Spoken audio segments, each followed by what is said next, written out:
Boa noite. Nós vamos dar continuidade ao estudo de O Livro dos Espíritos. E a semana passada, nós trabalhamos aqui uma questão e chegamos a uma análise bem interessante da mensagem de Jesus sobre o natural e o antinatural, né?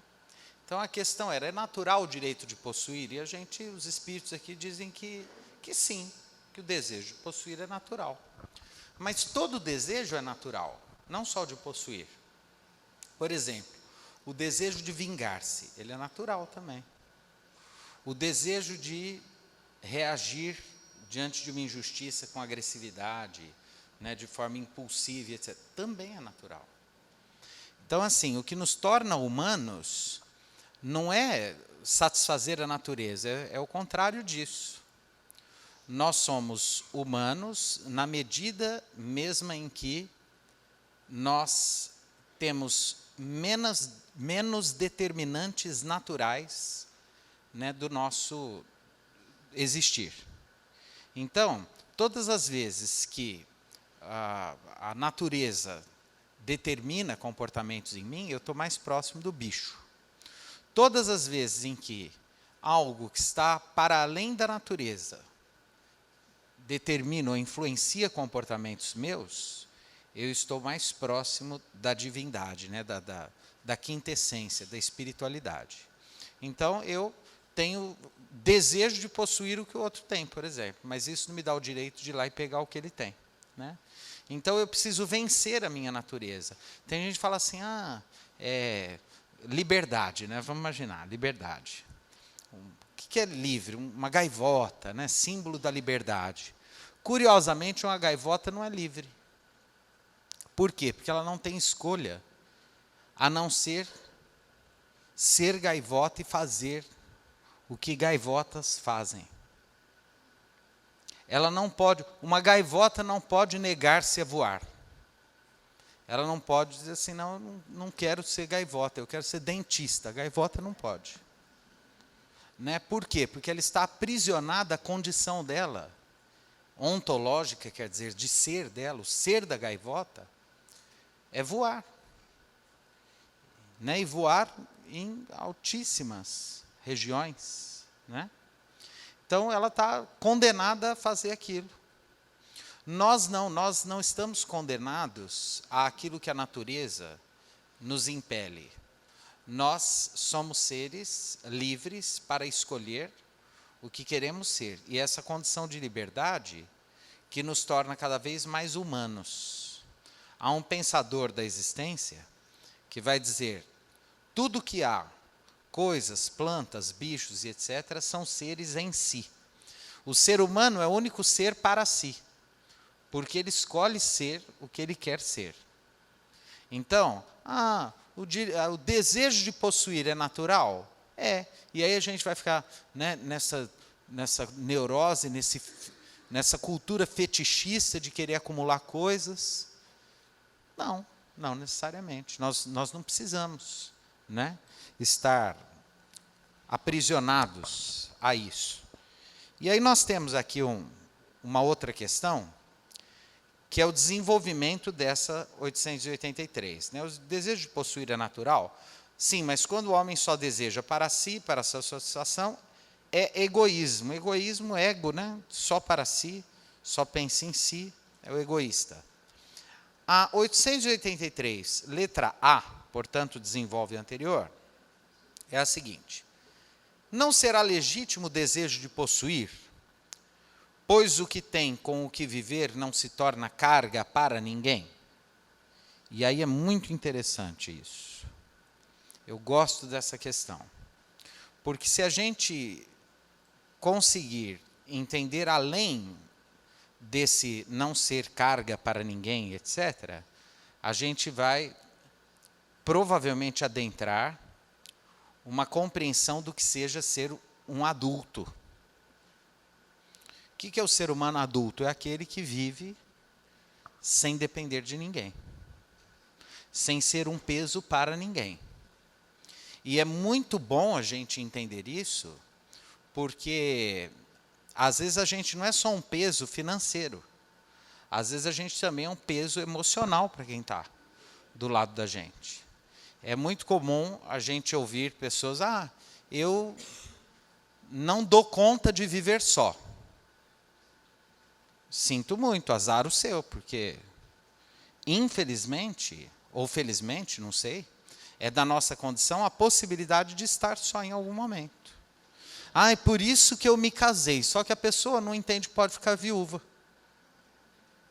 Ou seja, ela se casou para não ficar só, mas ela nunca pensa que pode ficar viúva. Eu não me separo para não ficar sozinho. Tá, mas o outro pode se separar. Porque às vezes você não quer, mas o outro vai embora. Você vai ficar sozinho.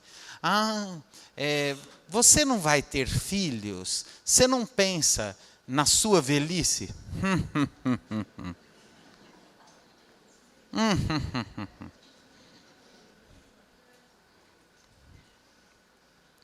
Lá na casa do vovô mesmo, grande parte dos idosos estão lá, tem um monte de filho. Tem um monte de filho. Então, assim, a gente tem filhos, e se eles conseguirem ser independentes e não serem um problema para a gente, já está maravilhoso. Tá. Agora, tem gente que fica esperando realmente ser cuidado, aquela coisa toda. Se você for, que bom, melhor para você. Mas não espere, porque pode ser que não venha. Não é? A vida está muito diferente, os valores são outros, as pessoas não têm muita paciência mais, não têm tempo para cuidar do idoso. Então, assim, tenha filhos, e filhos são uma loteria. Pode ser que os seus filhos sejam maravilhosos, e pode ser que os seus filhos sejam uma encrenca muito grande, que você olha e fala, maldita hora que eu tive. Pode. Você não vai falar isso, porque as pessoas têm vergonha de dizer isso. Porque provavelmente elas vão ser julgadas, ainda mais se for espírita. Credo. Você já viu espírita que faz sinal da cruz? Credo. Né? E na verdade, assim, mas isso é sentimento. Não dá para... A gente controla um pouquinho o que faz, mas a gente não consegue controlar o que pensa e o que sente, porque a hora que a gente pensa em controlar, já pensou. A hora que pensa em controlar o que sente, já sentiu. E nenhum problema em pensar em sentir, porque não dá para controlar o que pensa e o que sente, porque é natural, vem. A hora que a gente sente culpa, é porque já sentiu. A hora que a gente se sente culpado por um dado pensamento, a gente já pensou. Então, filhos são para o mundo. Não, meu filho vai fazer o que eu quero, vai fazer a profissão que eu quero, vai morar onde eu quero, vai estar sempre do meu lado. Isso é uma postura ignorante e ilusória. Por quê? Porque a vida não é assim. As pessoas são livres. Elas tomam o caminho delas. Elas precisam escolher. E quando elas conseguem se dar conta, melhor. Né? E quando duas pessoas se separam, se uma puder viver sem pensão da outra, melhor ainda também. Porque as conquistas da mulher são muito importantes, mas tem um ônus também. Hoje elas trabalham como a gente, disputam no mercado de trabalho. Foi o tempo em que a mulher era só cozinha, fogão, tanque, aí o homem era o provedor, aí ela tem que viver... Não. Hoje o homem trabalha, a mulher trabalha, viveram juntos, separou cada um, se der para cada um ter seu trabalho e viver, melhor. Se a gente puder viver sem que ninguém olhe para a gente e sinta raiva, porque a gente dá gasto para a pessoa, melhor. Por quê? Porque vem uma urucubaca desgraçada. A pessoa dá aquele dinheiro, mas vem uma energia ruim, você pega aquele dinheiro, dá uma alergia, um carnegão, um negócio ruim, né, que é pior. Então, a melhor coisa é quando a gente é capaz de trabalhar, de ganhar a nossa vida, deixa o outro seguir a vida dele em paz. Né? Os filhos, a mesma coisa. Pais, de preferência, que também não dependam de filhos. né? Que não fiquem esperando. Eu gosto muito daquele ditado budista que diz assim: faça o melhor, espere o pior, aceite o que vier. Porque a gente não tem controle. A gente não tem controle sobre as escolhas do outro e assim por diante.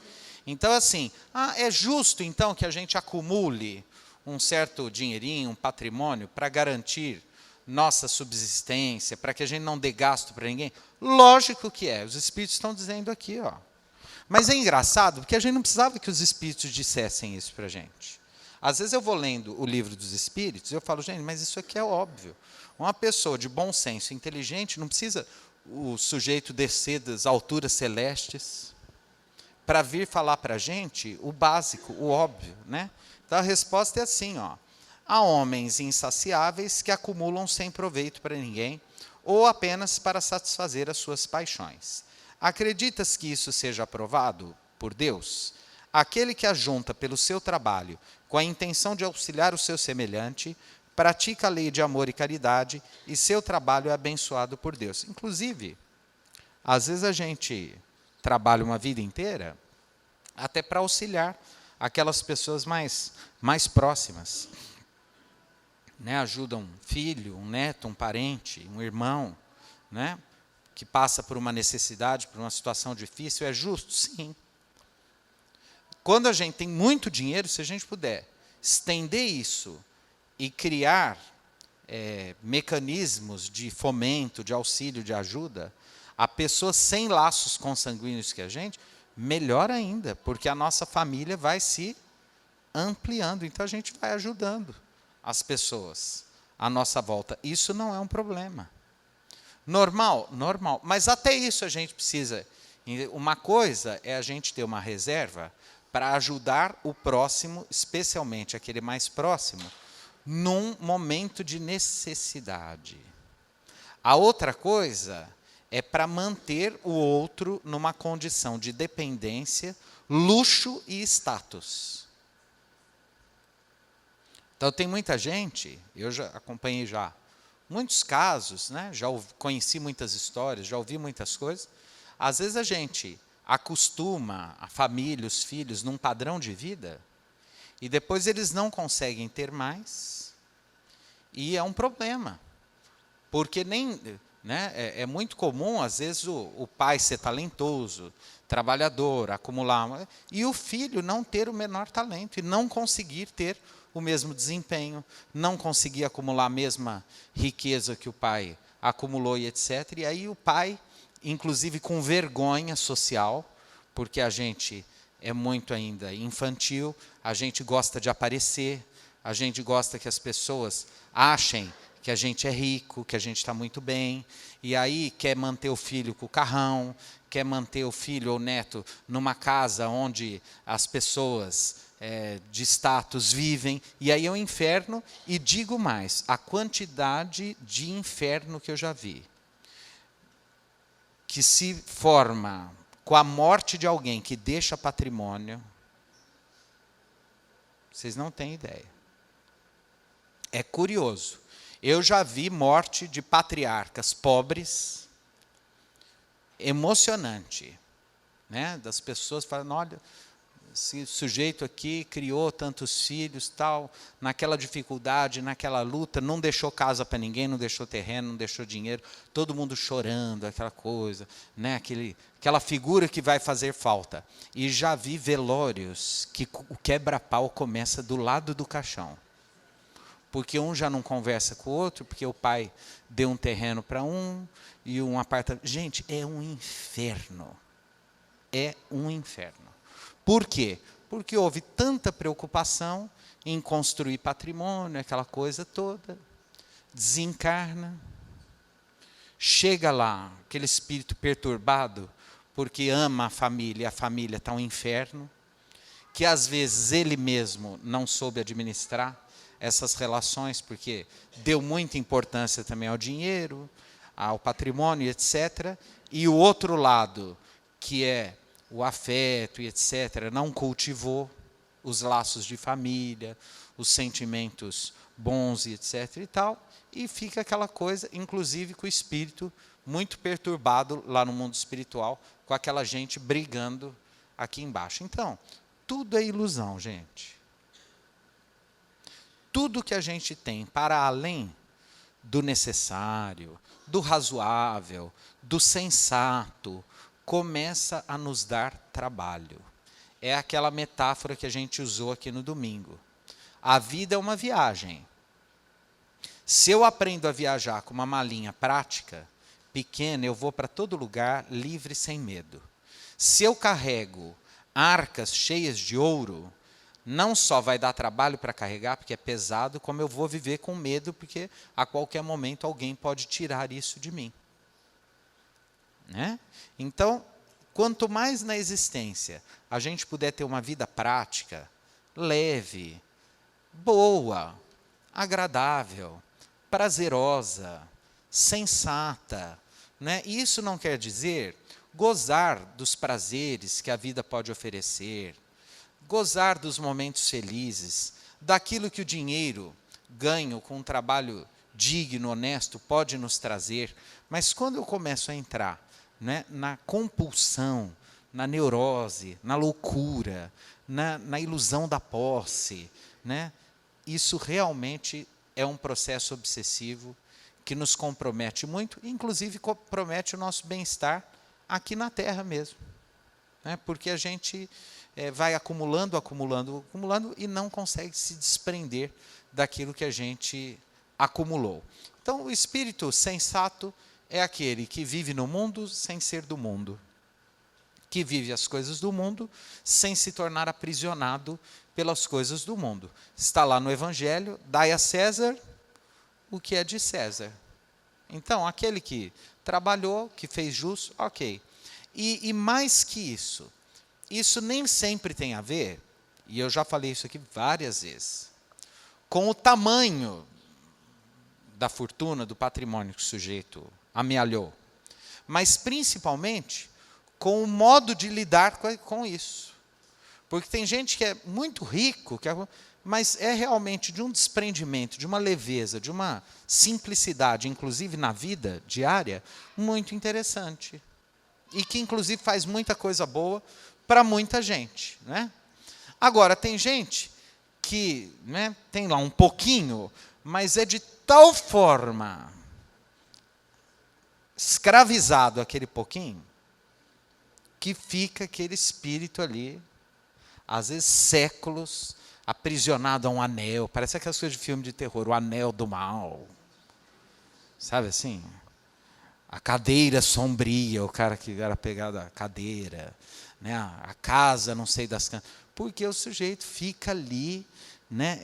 O pouco que ele tem é de tal forma aprisionante para ele que fica ali, né? Às vezes durante séculos, vivendo. Tem até um filme interessante, que acho que é o filme Os Outros. É um filme de terror, muito bem feito. Filme americano. Todo mundo já viu esse filme? Que é uma família que vive aprisionada. É um filme espírita, praticamente. É bem aquilo lá. Por quê? Porque o espírito vai habitar no além as ambiências ideoplásticas resultantes das suas pulsões mentais. Então, se eu acredito que eu ainda estou vivo, que eu ainda sou poderoso, que eu ainda vivo naquela casa, pode ser que eu passe, né, vivendo num determinado lugar e os meus pensamentos enlouquecidos produzam situações e objetos e cenários e etc. ali, e que eu fique 300, 400, 1000 anos aprisionado àquilo, achando que eu estou vivo e vivendo naquele lugar, daquele jeito, com aquelas pessoas. É assim que os espíritos... Quem fala muito disso é uma autora espírita clássica, uma médium chamada Ivone do Amaral Pereira. Há livros muito interessantes dela. Especialmente tem 2 livros que ela relata casos assim.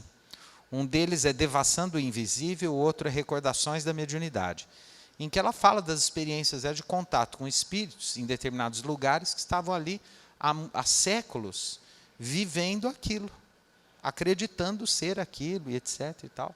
Né? Um outro filme muito interessante que fala disso é O Amor Além da Vida. né? Que o sujeito vai em busca da mulher, em algum lugar, né? E tem um condutor que é um menino, não é? Que leva. É aquilo lá. Ele vai vendo aquilo que a mente dele vai produzindo.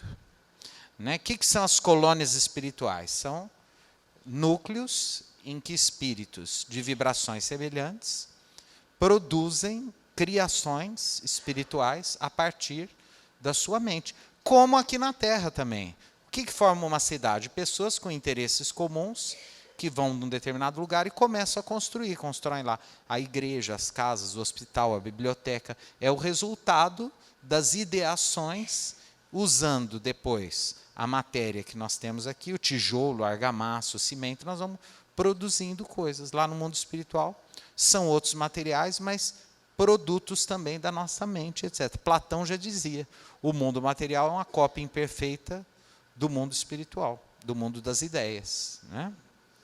Então, assim, nós precisamos pensar nisso, na maneira como nós lidamos com essas coisas, independente de ser muito ou de ser pouco.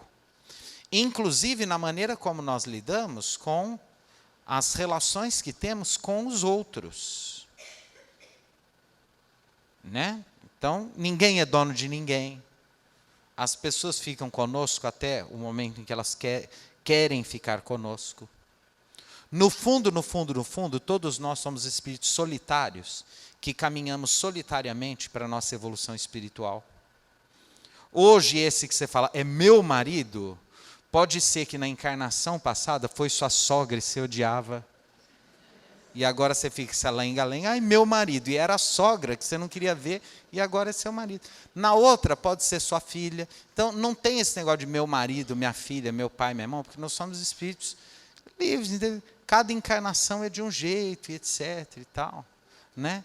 E nós vamos ampliando nossos afetos para um amor que é cada vez maior em direção. O amor exclusivista é esse amor humano.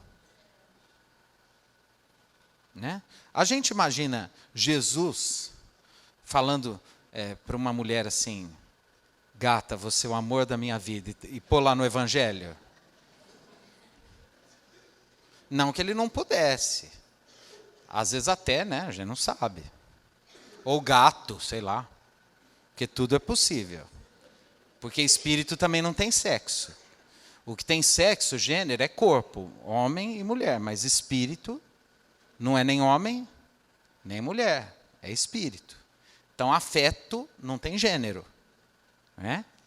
Agora, por que a gente não imagina? Porque o amor crístico, é um amor que não é exclusivista. A gente não imagina o Cristo com amor unidirecional para uma única pessoa. É um espírito angelical que reflete o pensamento divino. É um irmão mais velho que, quando a gente ainda era neandertal, ele já era um espírito puro, já era um espírito que tinha completado a evolução possível dele, e, portanto, a capacidade de amar dele, e inclusive isso que a gente chama de amor, no Cristo a gente não seja capaz de imaginar como é. Né? Ou até em espíritos, né, de estatura crística.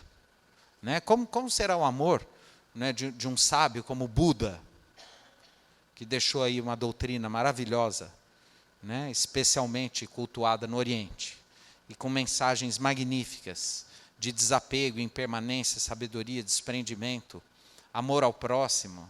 Né? Então, são espíritos que já alcançaram uma capacidade de amar não exclusivista, totalmente desapegada, que vibra em diferentes direções, em diferentes sentidos, atingindo um número de pessoas muito grande. Por isso que é muito comum, inclusive, espíritos missionários que vêm em reencarnações dedicadas ao próximo, acabarem não constituindo família. Né? O Chico Xavier, por exemplo. Né? Por quê? Não há mulher que dê conta, né, de alguém que tem que ficar 2, 3, 4 dias até, né, às 5, 6 horas da manhã, atendendo 2, 3, 4 mil pessoas. Né? E o Chico era apaixonante.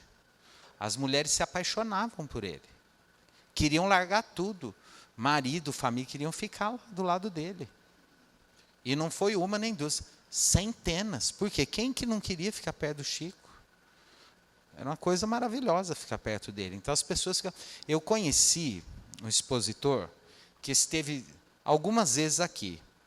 Eu era mocinho, criança, depois mocinho, ele vinha aqui de vez em quando, ia muito no Amor e Caridade também, que era o Jerônimo Mendonça, de Tuiutaba. Jerônimo Mendonça, aos 18 anos, já contei várias vezes dele aqui, ele teve uma doença, né, que evoluiu para um quadro muito comprometedor, então ele era tetraplégico, ele só mexia o maxilar, nem a cabeça ele mexia. E aí era uma artrite reumatoide, ele tomava remédios muito fortes, sentia muitas dores. E ele foi ficando paralisado, aí a doença atingiu os nervos ópticos, ele ficou cego, e aí os olhos doíam muito, aí os médicos acharam que valeria a pena arrancar os olhos, extrair, e ele extraiu os olhos. Então, durante 35 anos, ele viveu totalmente imobilizado e cego. E ele vinha aqui na maca, o povo carregava ele. E ele falava muito bem, tinha uma voz muito bonita, cantava, tinha uma voz radiofônica, era uma beleza ouvir o Jerônimo. Gente, a mulherada apaixonava nele. Por quê? Porque ele era sedutor. Ele era um cara que você chegava perto dele, você tinha vontade de largar tudo e falar, não, eu vou carregar você, vamos viajar aí, eu vou te ajudar. Ficavam encantados com ele. Por quê? Porque é um magnetismo, é um carisma, vamos dizer assim, que impregna as pessoas do lado e tal. E ele, assim, ele falava, a gente ficava ouvindo 1h30, 2 horas, ninguém se cansava, porque era maravilhoso ouvir o que ele tinha a dizer, e era um poeta falando das belezas do Evangelho, aquelas coisas todas. E a gente olhava e falava, mas como assim? Esse cara aí falando assim. E ele era muito piadista, contava muita piada, ria muito, aquela coisa toda, né? As pessoas gostavam e saíam. Ver alguém naquelas condições, falando coisas tão bonitas e com senso de humor aguçadíssimo, já valia, sim, uma vida. Fala, nossa, legal, estou bem, né? Deixa eu tocar a vida aqui que eu estou legal, né? Então, assim, que riqueza esse homem tinha? O que ele acumulou? Nada, assim, materialmente. Mas é alguém que deixou um legado de transformação por onde passava muito grande. São espíritos diferenciados, né, que conseguem acumular patrimônios diferentes. Então, tudo é o bom senso, tudo é a sensatez, tudo é o equilíbrio, tudo é a nossa capacidade de agir com amor. Olha, é interessante, eu não falei nem a capacidade de amar, porque eu acho que a gente tem muita dificuldade de amar. Mas a gente pode agir com amor mesmo sem amar. A gente pode olhar, inclusive, para uma pessoa que a gente nem topa muito, e, primeiro, ela não precisa saber que a gente não topa muito, porque seria cruel e falta de caridade. E a gente pode agir com amor para com aquela pessoa que a gente não ama.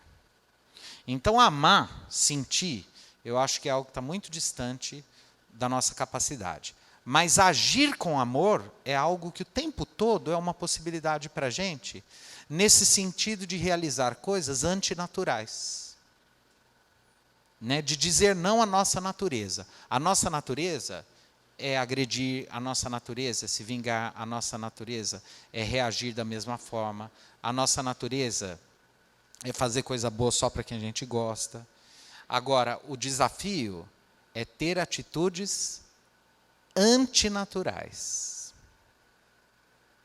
É vencer a nossa natureza e ir em busca de atitudes que contrariam a nossa natureza para que seja feito não o que nós temos vontade ou o que desejamos, mas aquilo que a nossa consciência diz que tem que ser feito, independente do que a gente quer e deseja. Essa é a mensagem de Jesus.